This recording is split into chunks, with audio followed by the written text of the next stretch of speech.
Hello Mark, my name is May from Sophomore, and my student number is 45. Today I'm going to read an article called Magical Houses Made of Bamboo by Elora Hardy. When I was 9 years old, my mom asked me what I would want my house to look like. I drew this fairy mushroom, and then she actually built it. Laughter. I don't think I realized this was so unusual at the time. And maybe I still haven't, because I'm still designing houses. This is a 6-story bespoke home on the island of Bali. It's built almost entirely from bamboo. The living room overlooks the valley from the 4th floor.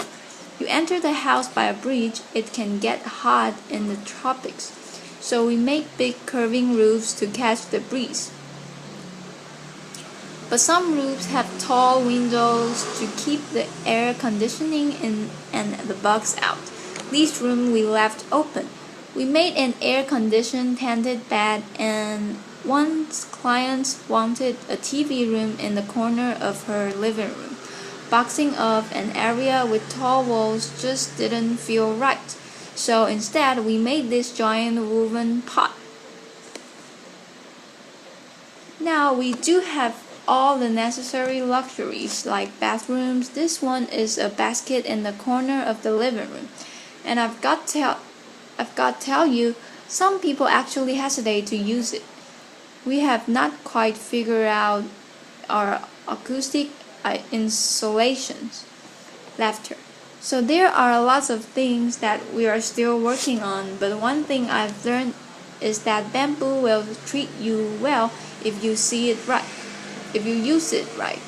It's actually a wild grass. It grows on otherwise unproductive land, deep ravines, mountain slides. It lives off rain-wet water, spring water, sunlight, and of the 1,450 species of bamboo that grow across the world.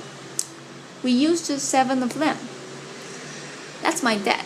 He's the one who got me building with bamboo, and he is standing in a clump of Dendrocalamus asper, Niger, that he planted just 7 years ago. Each year it sends up a new generation of shoots. That shoot. We watched it grow a meter in 3 days just last week. So we're talking about sustainable timber in 3 years. Now we harvest from hundreds of family-owned clumps, biton, as we call it. It's really long, up to 18 meters of usable length. Try getting that truck down the mountain and it's strong. It has the tensile strength of steel, the compressive strength of concrete. Slam 4 tons straight down on a pole, and it can take it, because it's hollow, it's light enough to be lifted by just a few men or apparently one woman. Laughter, applause. And when my father built Green School in Bali, he chose bamboo for all of the buildings on campus because he saw it as a promise. It promised to the kids. It's one sustainable material that they will not run out of. And when I first saw these structures under construction about 6 years ago, I just thought, this makes perfect sense. It is growing all around us. It's strong. It's elegant. It's earthquake resistant. Why hasn't this happened sooner? And what can we do with it next?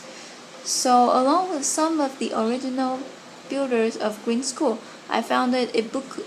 Ibu means mother, and Ku means mine. So it represents my Mother Earth, and at Ibuku, we are a team of artisans, architects, and designers. And what we are doing together is creating a new way of building. Over the past 5 years, together we have built over 15 unique structures, most of them in Bali. 9 of them are at Green Village. You have just seen inside some of these homes. And we fill them with bespoke furniture. We surround them with veggie gardens, and we would love to invite you all to come visit someday. And while you are there, you can also see Green School. We keep building classrooms there each year, as well as an updated fairy mushroom house. We're also working on a little house for export. This is a traditional Sumbanese home that we replicated, right down to the details and textiles. A restaurant with an open-air kitchen. It looks a lot like a kitchen, right? And a bridge that spans 22 meters across a river. Now, what we are doing is not entirely new. From little huts to elaborate bridges like this one in Java, bamboo has been in use across the tropical regions of the world for literally tens of thousands of years. There are islands and even continents that were first reached by bamboo raft, but until recently it was almost impossible to reliably protect bamboo from insects, and so just about everything that was ever built out of bamboo is gone. Unprotected bamboo weathers.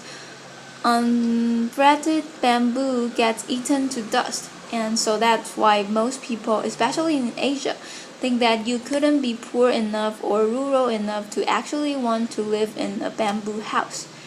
And so we thought, what will it take to change their minds to convince people that bamboo is worth building with, much less worth aspiring to? First, we needed safe treatment solutions.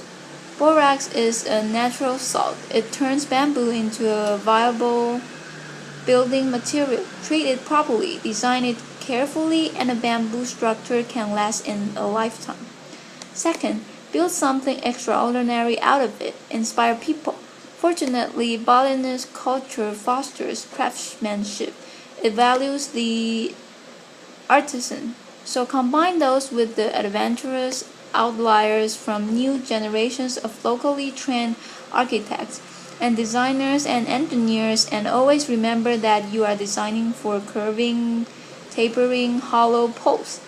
No two poles alike, no straight lines, no 2x4s here. The tried and true, well-crafted formulas and vocabulary of architecture do not apply here. We have hard to invent our own rules. We ask the bamboo what it's good at, what it wants to become, and what it says is respect it, design for its strengths, protect it from water, and to make the most of its curves. So we design in real 3D, making scale structure models out of the same material that we'll later use to build a house, and bamboo model making. It's an art as well as some hardcore engineering.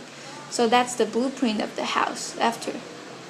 And we bring it to site, and with tiny rulers we measure each pole and consider each curve, and we choose a piece of bamboo from the pile to replicate that house on site. When it comes down to the details, we consider everything. Why are doors so often rectangular? Why not round? How could you make a door better? Well, it's hinged battle with gravity, and gravity will always win in the end. So why not have it pivot on the center where it can stay balanced? And while you're at it, why not doors shaped like teardrops? To reap the selected benefits and work within the constraint of this material, we have really had to push ourselves, and within that constraint, we have found space for something new. It's a challenge. How do you make a ceiling if you don't have any flat boards to work with? Let me tell you, sometimes I dream of sheet rock and plywood. Laughter. But if what you have got is skilled craftsmen and its beastly little splits, weave that ceiling together, stretch a canvas over it, lacquer it. How do you design durable kitchen countertops that do justice to this curving structure you have just built? Slice up a boulder like a loaf of bread, hand carve each to fit the other. Leave the curves on, and what we're doing, it's almost entirely handmade. The structural connection of our buildings are reinforced by steel joints, but we use a lot of hand-whittled bamboo pins. There are thousands of pins in each floor, This floor is made of glossy and durable bamboo skin. You can feel the texture under bare feet. And the floor that you walk on, can it affect the way that you walk? Can it change the footprint that you'll ultimately leave on the world?